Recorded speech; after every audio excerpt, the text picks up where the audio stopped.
विद्यार्थी मित्रांनो, आपण आता नेमकंच YouTube लाईव्ह चालू केलेलं आहे. तर तुमचं सपोर्ट असू द्या आणि आपला जिद्द करिअर अकॅडमी मध्ये तुमचं सर्वांचं स्वागत आहे. तर आज आपण एक मराठीचा विषय घेणार आहे. त्या मराठीच्या विषयामध्ये वर्णमाला हा टॉपिक आपण बघणार आहोत. वर्णमाला ह्या टॉपिकला मराठी व्याकरणचा मूळ पाया म्हटलं जातं. काय म्हटलं जातं? मूळ पाया म्हटलं जातं. आपल्याला वर्णमालामध्ये असं काही गोष्टी कळून येतात की कोणत्या स्वराला आपण काय म्हणू शकतो आणि आपल्याला प्रत्येक 52 वर्णापैकी 52 वर्ण आहेत, त्या वर्णापैकी आपल्याला प्रत्येक वर्णांची ओळख करून घ्यायची आहे. तर बघा, आपण असं करत असताना आपल्याला ह्रस्व स्वर कोणते, दीर्घ स्वर कोणते, संयुक्त स्वर कोणते, आदत्त स्वर कोणते आणि स्वर म्हणजे काय, त्याच्यापैकी स्पर्श व्यंजन आणि उच्चार, वर्णाचा उच्चार स्थान हे आपल्याला बघावं लागतं. आपण वर्णमाला खूप छान पैकी जर अभ्यास केलं तर आपल्याला संधी टॉपिक हा समजण्यासाठी खूप सोपा जातो. तर आपल्याला आज जे टॉपिक सुरू करायचे ते टॉपिक सुरू करायचे वर्णमाला. आज हा टॉपिक सुरू करायचा आहे.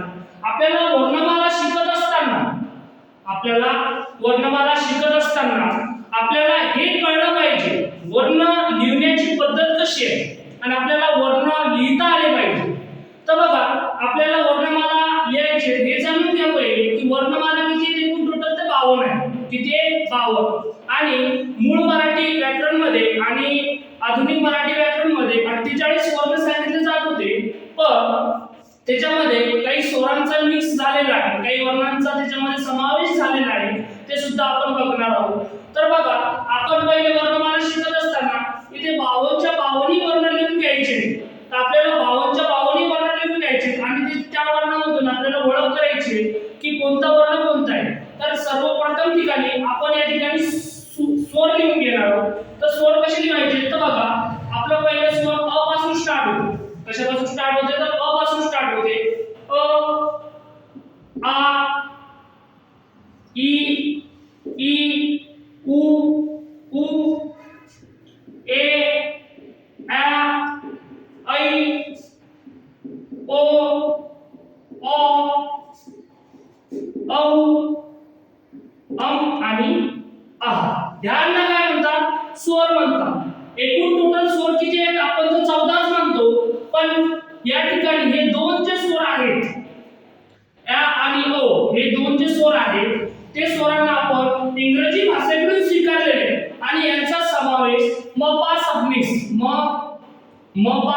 यांनी केलेले. म पा सबनीस यांनी केलेले. म्हणून एकूण टोटल स्वरांची संख्या जी आहे ती 16 झालेली. पहिले आपण वर्णमाला कशी लिहायची? हे आपण लिहिले स्वर लिहिले. काय लिहिले? स्वर लिहिले.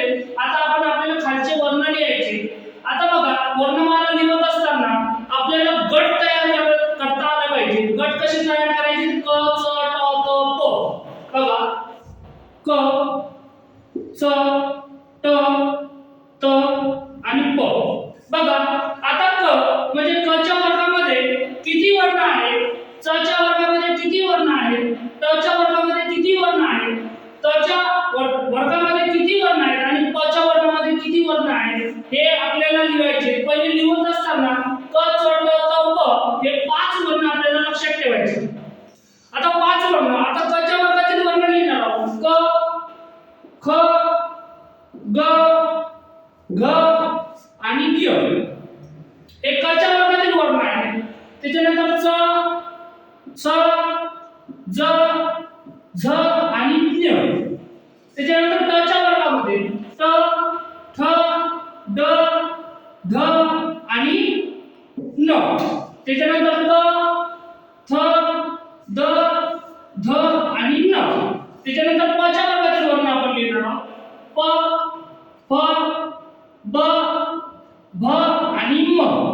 हे झाले यांच्या वर्गामध्ये. पण हे 52 वर्ण न जाता अजून खाली काही वर्ण आहेत. य, र, ल, व, श, स आणि स. त्याच्यानंतर ह, ळ, क्ष आणि ज्ञ. हे आपल्या मराठी व्याकरण मधले टोटली 52 वर्ण आहेत. किती वर्ण आहेत? तर 52 वर्ण आहेत. आता या वर्णापैकी आपल्याला वर्ण अशी उचलून काढायचे की याच्यापैकी दीर्घ स्वर कोणते, संयुक्त स्वर कोणते, आद्रांत स्वर कोणते, विजातीय स्वर कोणते, सजातीय स्वर कोणते, स्पर्श व्यंजन किती आहे, कठोर, मृदू, महाप्राण, अल्पप्राण हे वर्ण आपल्याला याच्यामध्ये ओळखायचे. सर्वप्रथम वर्णमाला. आता आपण याला मी तुम्हाला सांगितले की वर्णमाला हा मराठी व्याकरणाचा मूळ पाया आहे. काय तर मूळ पाया आहे. याला मूळ पाया का म्हणतात की आपण वर्णमालापासूनच सर्व सुरुवात करतो. वर्णमाला जर म्हटलं तर आपण याला मराठी व्याकरणाची पहिली पायरी म्हणू, याचा पाया म्हणून याला मूळ पाया असं म्हणतात. आता या वर्णापैकी आपल्याला वर्ण ओळखायचे. आता आपण पहिले स्वरांचा विचार करणार आहोत. कशाचा विचार करणार आहोत, तर फक्त स्वरांचा विचार करणार आहोत. हे स्वर, या स्वरापैकी आपल्याला ओळखायचे ह्रस्व स्वर, दीर्घ स्वर, संयुक्त स्वर आणि आद्रांत स्वर. हे स्वर ओळखायचे. आता बघू आपण स्वर याची व्याख्या असली महत्त्वाची की कारण की कोणत्याही गोष्टीमध्ये आपल्याला व्याख्या खूप इम्पॉर्टंट आहे. आपल्याला पेपरमध्ये आपण पेपर देत असताना आपल्याला व्याख्या सुद्धा विचारतात की स्वरांची व्याख्या काय आहे आणि स्वरांचे प्रकार किती पडतात हे सुद्धा आपण त्याच्यामध्ये बघणार आहोत. तर बघू आपण स्वर म्हणजे काय.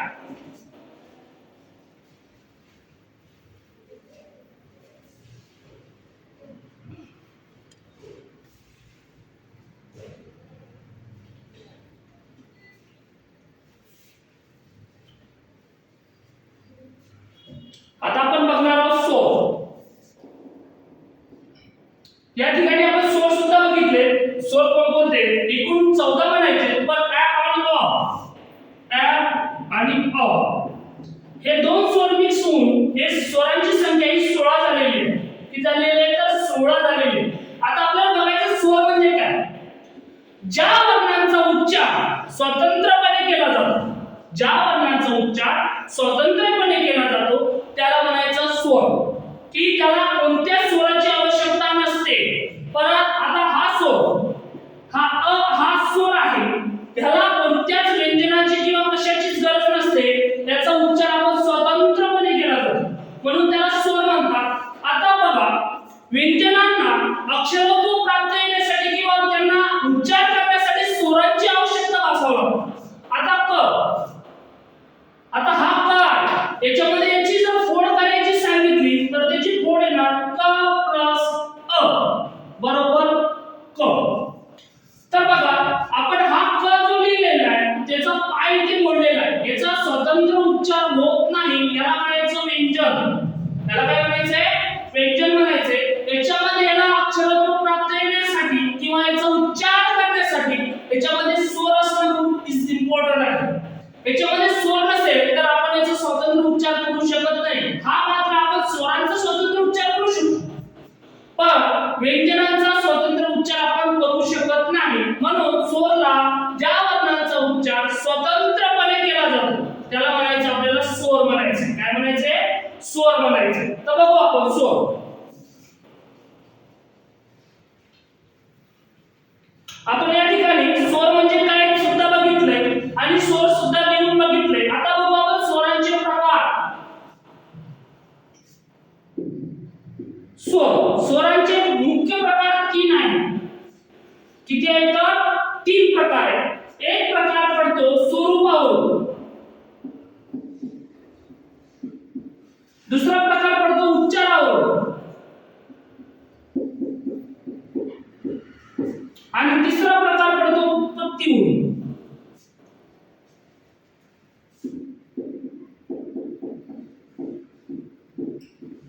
असे स्वराचे 3 प्रकार पडतात. आपल्याला परीक्षामध्ये जर विचारलं की स्वरांचे एकूण किती प्रकार आहेत तर आपल्याला सांगितलं गेलं पाहिजे की स्वराचे एकूण 3 प्रकार आहेत. कोणकोणते, स्वरूपावरून, उच्चारावरून आणि उत्पत्तीवरून. असे किती प्रकार आहेत तर 3 प्रकार आहेत. आता याचे उपप्रकार बघायचे आपल्याला. तर बघा स्वरूपावरून जे प्रकार आहेत त्याचे 4 प्रकार पडतात. उच्चारावरून जे आहे त्याचे 2 प्रकार पडतात आणि उत्पत्तीवरून जे आहे त्याचे किती प्रकार पडतात तर 2च प्रकार पडतात. त्या 2 प्रकाराचे अजून काही उपप्रकार आहेत ते सुद्धा आपण बघणार आहोत. तर पहिले आपण स्वरूपावरून बघू. तर स्वरूपावरून याचे 4 प्रकार कोणते पडतात, ह्रस्व स्वर, त्याच्यानंतर दीर्घ स्वर, त्याच्यानंतर संयुक्त स्वर, त्याच्यानंतर आदत्त स्वर. आदत्त स्वर त्याच्यानंतर उच्चारावरचे दोन प्रकार पडतात. ते कोणते तर बघा, सजातीय आणि विजातीय. उच्चारावरचे दोन प्रकार कोणते पडतात तर सजातीय आणि विजातीय असे दोन प्रकार पडतात. त्याच्यानंतर उत्पत्तीवरून जे प्रकार आहे त्याचे दोन प्रकार पडतात. तर कोणते, सिद्ध आणि साधित. सिद्ध व साधित असे दोन प्रकार पडतात. साधिताचे अजून दोन प्रकार पडतात. तर ते कोणते तर बघा, द्विगुणी आणि तदुत्पन्न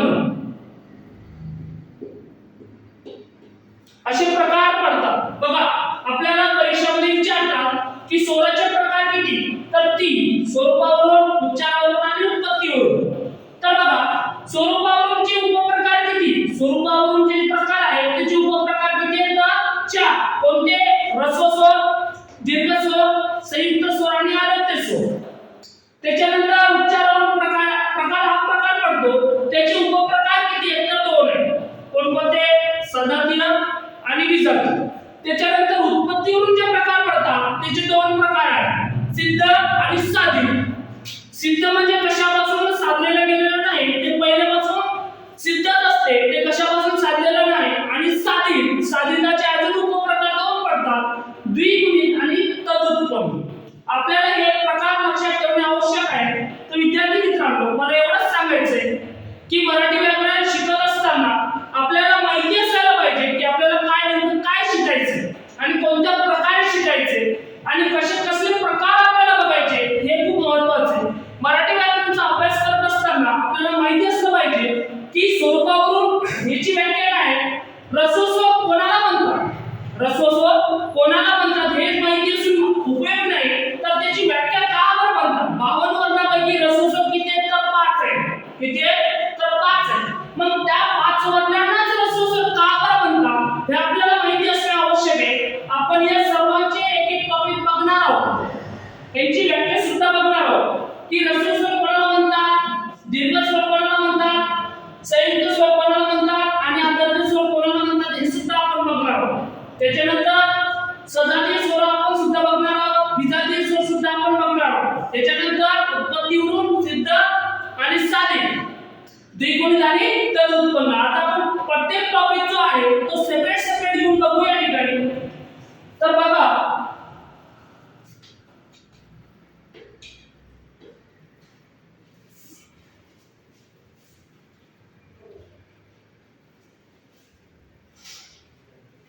आपण पहिले स्वरूपावरूनचे प्रकार बघणार आहोत. स्वरूपावरूनचे किती प्रकार पडतात ते बघणार आहोत. तर पहिला आपण बघू ह्रस्व स्वर.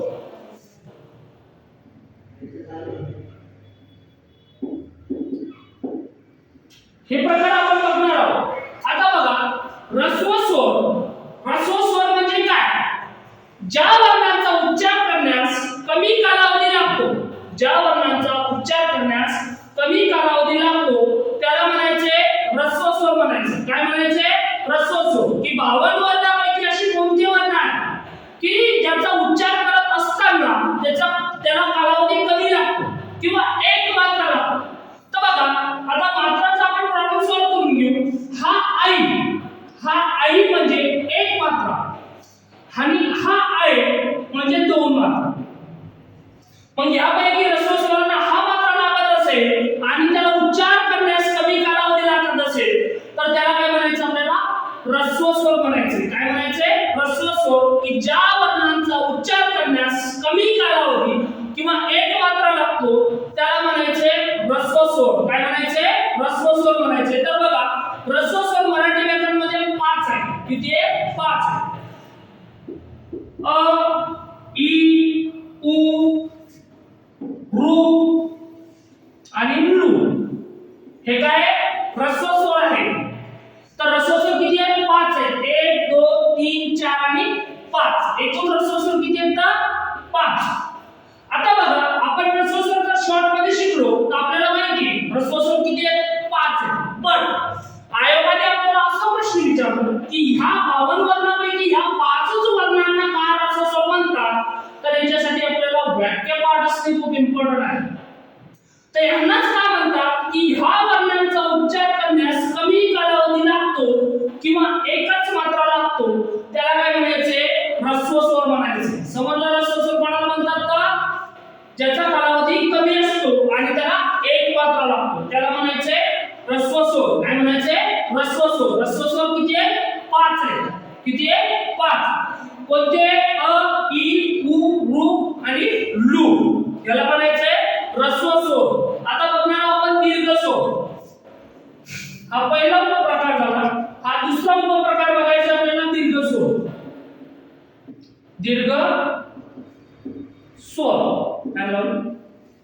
दीर्घ स्वर म्हणतात त्याला. काय म्हणतात त्याला, त्याला काय म्हणतात दीर्घ स्वर. आता बघायचं आपल्याला दीर्घ स्वर बघायचं. तर बघा याचा विरोध आहे. ह्या ह्रस्व स्वरांना उच्चार करण्यास कसा कालावधी लागतो, तर कमी कालावधी लागतो. पण दीर्घ स्वरांचं जो उलट आहे. दीर्घ स्वर म्हणजे काय की ज्या वर्णाचा उच्चार करण्यास जास्त कालावधी लागतो किंवा 2 मात्रा लागतो. आपण आता जस्ट बघितलंय की हा आई म्हणजे एक मात्रा आणि हा आई म्हणजे 2 मात्रा. समजलं. म्हणून आपल्याला ह्रस्व स्वर कसं ओळखायचे, तर कमी कालावधी लागतो. ज्या स्वरांचा उच्चार करण्यास कमी कालावधी लागतो त्याला ह्रस्व स्वर म्हणायचे. आणि ज्या वर्णांचा उच्चार करण्यास जास्त कालावधी लागतो, किती कालावधी लागतो, जास्त कालावधी लागतो, त्याला दीर्घ स्वर म्हणायचे. तर 52 वर्णांपैकी दीर्घ स्वर हे 3 आहेत. किती आहे 3 आहेत. तर कोणते आ इ आणि उ.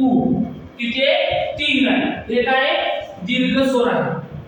आता आपण अभ्यास करत असताना काही मुलांना असं सवय असते की आपण अभ्यास करताना शॉर्ट पद्धतीने आपण अभ्यास करू की आपला वेळ वाचेल. पण प्रत्येक ठिकाणी शॉर्ट ट्रिक लागत नसते. आपल्याला कोणताही पेपर देत असताना आपल्याला डीप मध्ये अभ्यास करावा लागतो. त्या शब्दाची फोड करून जाणून करून घ्यावा लागेल आपल्याला.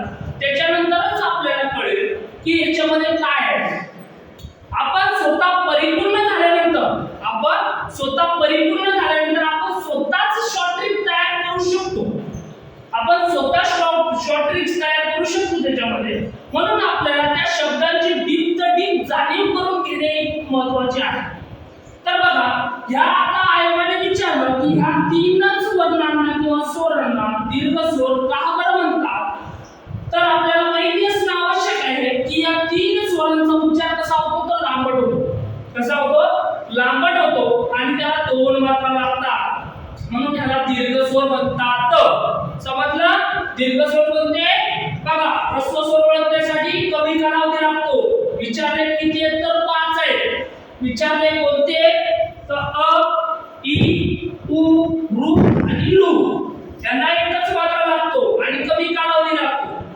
आणि दीर्घ स्वर, हे दीर्घ स्वर म्हणजे काय, ज्या स्वरांचा उच्चार करण्यास लांबट पद्धतीने होतो किंवा जास्त कालावधी लागतो किंवा 2 मात्रा लागतात, त्याला म्हणायचंय दीर्घ स्वर. दीर्घ स्वर कोणते आहे असं जर विचारलं तर काय म्हणायचंय 3. कोणते, आ इ आणि उ. हे काय दीर्घ स्वर आहे. यांचा उच्चार कसा होतो, लांबट पद्धतीने होतो. कसा होतो, लांबट पद्धतीने होतो. त्याला म्हणून म्हणायचं दीर्घ स्वर. आता बघायचं आपल्याला संयुक्त स्वर. उपप्रकार 3 संयुक्त स्वर. आता बघा संयुक्त स्वर म्हणजे काय हे आपल्याला बघायचे की 2 स्वरांच्या तयार होणाऱ्या नवीन स्वरांना संयुक्त स्वर असे म्हणतात. संयुक्त स्वर म्हणजे 2 स्वरांपासून ते साधले गेलेले आहेत. ते स्वतंत्र तयार झालेले नाही. 2 स्वरांपासून साधले गेलेले आहेत. त्याला म्हणायचंय संयुक्त स्वर. काय म्हणायचंय, संयुक्त स्वर म्हणायचंय त्यांना. तर ते 2 स्वर कोणते आहेत, ते मिक्स झाल्यानंतर संयुक्त स्वर तयार होतात. तर आपण इथे बघणार आहोत. तर बघा अ या स्वरासमोर इ हा स्वर आला असता तर त्याचा ऐ होते. काय होते, ऐ होते. आ या स्वरासमोर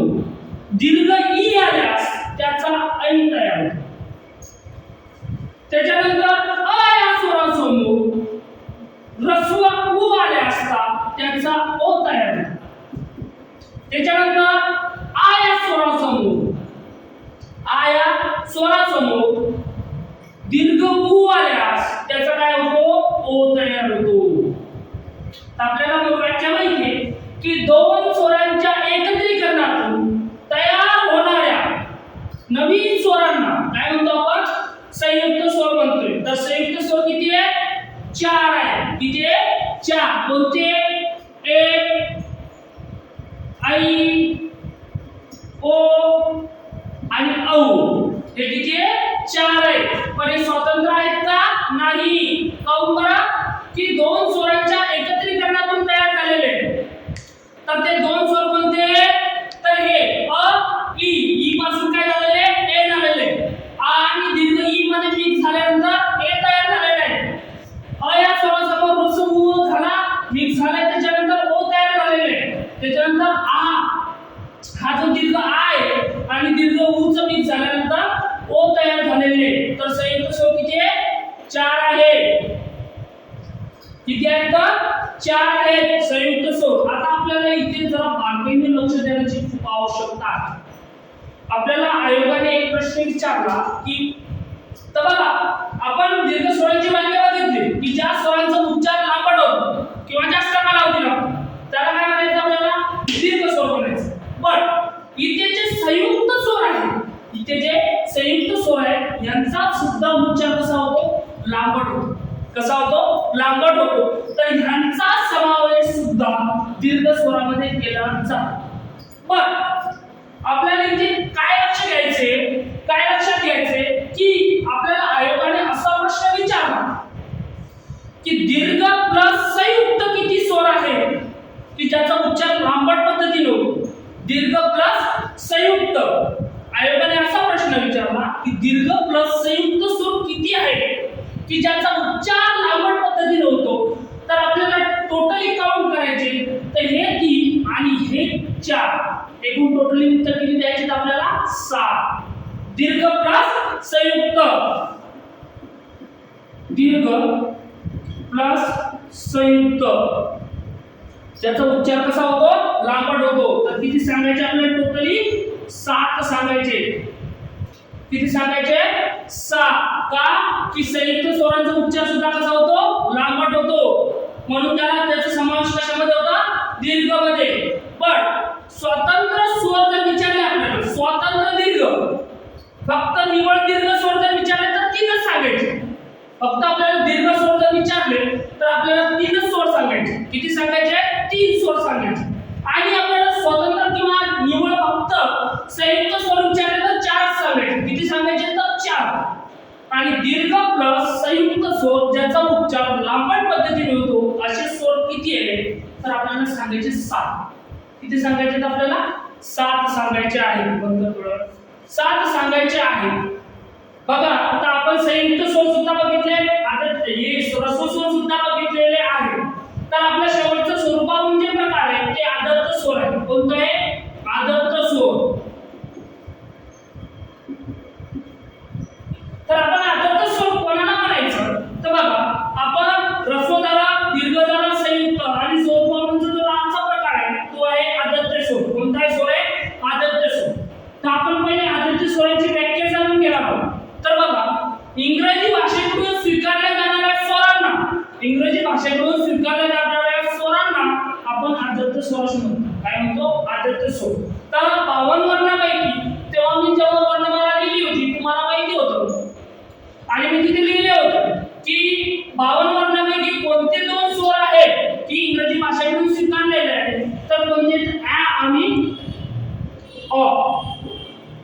ä आणि ओ हे 2 स्वर जे आहेत हे इंग्रजी भाषेकडून स्वीकारलेले स्वर आहेत आणि यांचा समावेश मपा सबनीस,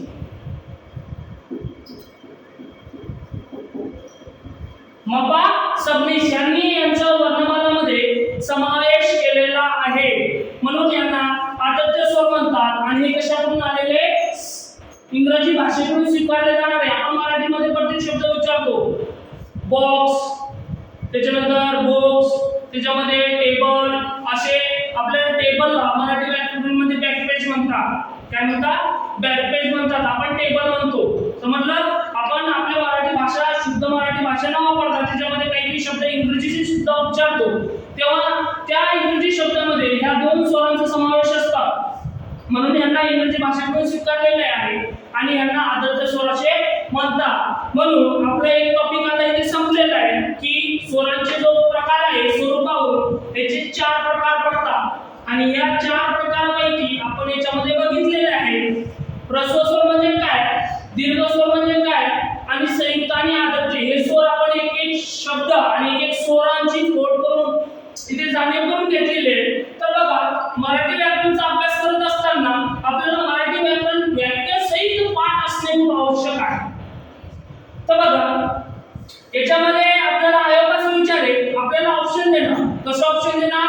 आपल्याला ह्रस्व स्वर विचारायचे सांगत आहे आणि आपल्याला ऑप्शन देणार 4. त्याच्यापैकी अ हा स्वर असेल, त्याच्यानंतर आ हा स्वर असेल, त्याच्यानंतर ए हा स्वर असेल आणि यापैकी नाही. असे 4 ऑप्शन देतील व खालीलपैकी ह्रस्व स्वर कोणते ते ओळखा. तर बघा आपल्याला पाचीचे हे एक ओळखण्यासाठी ह्रस्व स्वर हे पाची पाठ असणे आवश्यक आहे की ह्रस्व स्वर कोणते आहेत. तर आपल्या पाचीचा ह्रस्व स्वर पाठ असेल तर आपण पटकन क्लिक करू अ वर, का की या अ ला उच्चार करण्यास कमी कालावधी लागतो किंवा त्याला एकच मात्रा लागतो आणि आपला याच्यामध्ये आपला अभ्यास नसेल तर आपण इथे कन्फ्यूज होणार आणि आपला इथे वेळ जाणार. समजलं? तुम्हाला या गोष्टी तुम्हाला पाठच कराव्या लागतील. हे जे आहे मराठी व्याकरणामध्ये हे आपल्याला एक एक शब्दांची जाणीव करून देणार आहोत.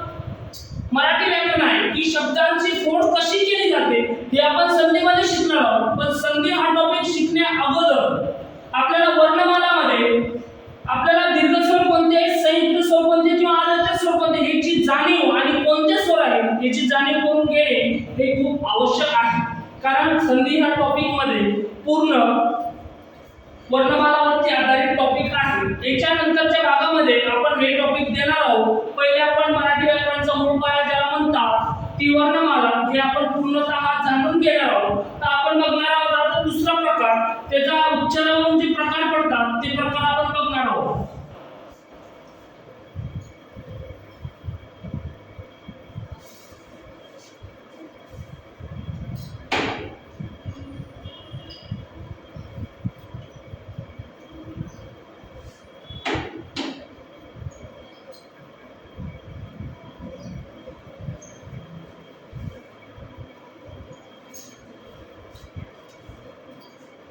तर आपण मराठी व्याकरणामध्ये स्वरांचे 3 प्रकार बघितले होते. त्याच्यापैकी एक स्वरूपावरून 4 प्रकार बघितले. दुसरा जो प्रकार आहे त्याचा तो आहे उच्चारावरून.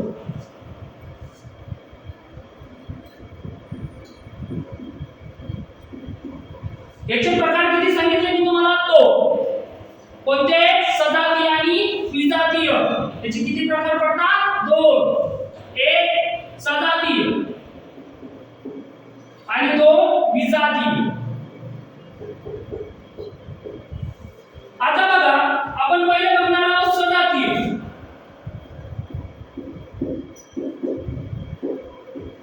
आपण पहिले बघणार आहोत सजातीय. आता बघा सजातीय स्वरांच्या जोड्या किती व कोणाला सजातीय स्वर असे म्हणायचे. तर बघा ज्या वर्णांचा उच्चारस्थान एकच असतो, ज्या वर्णांचा उच्चारस्थान एकच असतो तशा वर्णांना आपण सजातीय स्वर असे म्हणू. ज्या वर्णांचा उच्चारस्थान एकच असतो त्याला काय म्हणायचे? सजातीय स्वर म्हणायचे. आणि सजातीय स्वरांच्या जोड्या किती पडतात? 3. किती पडतात? 3 पडतात. तर बघू आपण कोणकोणते आहेत. तर ए उ उ ई आणि ई यांचा उच्चारस्थान कसा आहे? एकच आहे. कसा आहे? एकच आहे. म्हणून याला काय म्हणायचंय? सजातीय स्वर. सजातीय स्वर की ज्याचा उच्चारस्थान एकच आहे किंवा ज्या वर्णांचा उच्चारस्थान एकच आहे त्याला काय म्हणायचं आपल्याला? सजातीय स्वर म्हणायचे. काय म्हणायचे? सजातीय स्वर. आणि सजातीय स्वरांच्या जोड्या काय विचारल्या आपल्याला? तर किती आहे? 3. कोणकोणत्या? तर ए उ उ ई ई यांचा उच्चारस्थान कसा आहे? एकच आहे. फक्त हा कसा आहे? संयुक्त स्वरांची जोडी आहे, हा ह्रस्व आणि दीर्घ स्वरांची जोडी आहे आणि हा सुद्धा ह्रस्व आणि दीर्घ स्वरांची जोडी आहे. आपल्याला ऑप्शन मध्ये असं आहे ना, खालीलपैकी सजातीय स्वरांच्या जोड्या ओळखा, तर आपल्याला त्या जोड्या ओळखण्यासाठी त्या तिन्ही जोड्यांचे आपल्याला अभ्यास करावा लागेल आणि मराठी पॅटर्न मध्ये आपण जेवढं डीप मध्ये अभ्यास करू तेवढा आपल्याला हे जोड्या ओळखण्यासाठी खूप सोपं जाणार आहे.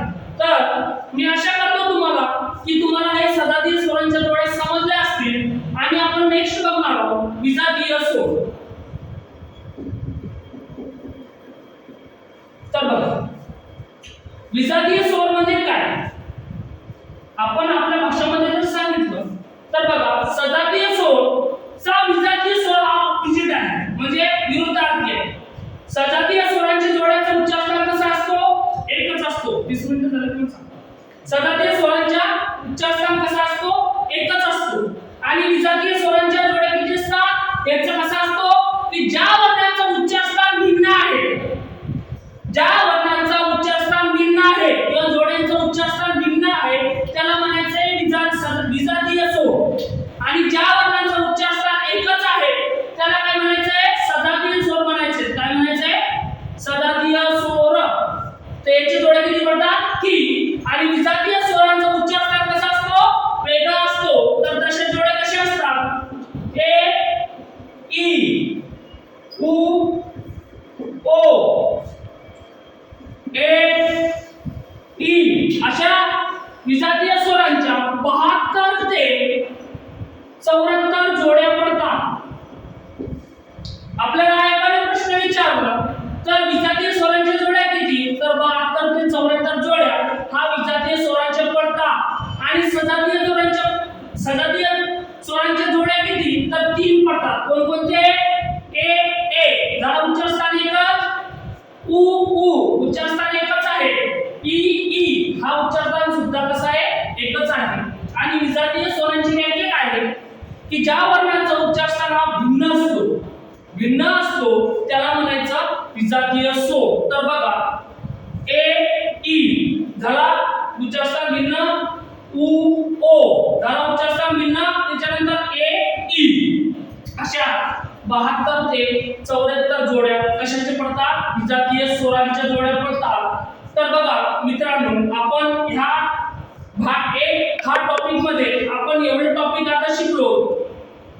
त्याच्यानंतर आपण भाग 2 मध्ये त्याच्यानंतरचा पुढचा टॉपिक देणार आहोत. तर मित्रांनो, मी गणेश जाधव जिद्द करिअर अकॅडमीचा संचालक म्हणून तुम्हाला अशी विनंती करतो की तुम्ही जास्तीत जास्त आपल्या चॅनलला शेअर करा, जेणेकरून आपल्या मित्रांचा या ठिकाणी अभ्यास चांगल्या प्रकारे होईल. आणि माझी इथे राजमाता चौक बुलढाणा इथे माझी स्वतः अकॅडमी आहे आणि मी स्वतः इथे ग्राउंड वगैरे सगळ्या प्रकारचे चांगल्या प्रकारची इथे या ठिकाणी तयारी करून घेत आहे. आणि येणाऱ्या 2024 मध्ये आपल्या अकॅडमीचा खूप छान पैकी आणि खूप छान प्रकारे या ठिकाणी रिझल्ट देणार आहे. तरी मी अशी विनंती करतो की कोणत्याही मुलाला काही अडचण असेल तर मी स्पर्धा परीक्षा करणाऱ्या किंवा पोलीस भरती करणाऱ्या मुलांसाठी या ठिकाणी 24 तास तत्पर आहे. आणि या ठिकाणी माझा टेलिग्राम चॅनल आहे जिद्द करिअर अकॅडमी आणि माझा YouTube चॅनल सुद्धा आहे. त्याला तुम्ही चांगल्या प्रकारे प्रतिसाद द्या अशी तुमच्याकडून अशी विनंती करतो. आणि या ठिकाणी आजचं लेक्चर आपण या ठिकाणी थांबवू अशी विनंती करतो. जय